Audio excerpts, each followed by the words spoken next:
Mana do'stlar, bugun 8-may. Bu Jaksoy vodopadi, ikkinchi vodopad. Bundan pastda yana bitta vodopad bor. Hali mana mehmonlar bu ko'pchilik kelmagan, ko'pchilik bilmaydi buni. Jaksoy vodopadini ko'pchilik kelgan bo'lish kerak. Kelmaganlar uchun Lakatta Telegram kanalimda bor. Mana juda ham chiroyli, salqin joy. Balandligi 21 metr. Menimcha kichkina ko'rinyapti ekranda. Mana atroflar bosilmagan, top-toza joy. Mana bu o'tirib bemalol piknik qilsa bo'ladi, qilsa bo'ladi, chegara mazza cho'milsa bo'ladi.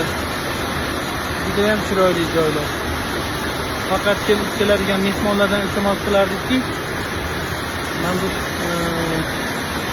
go'zal, mana bunaqa chiroyli joylarni har xil salfetka, telefon paketlar, bakalatchalar tashlab musor qilmasliklarini iltimos qilamiz.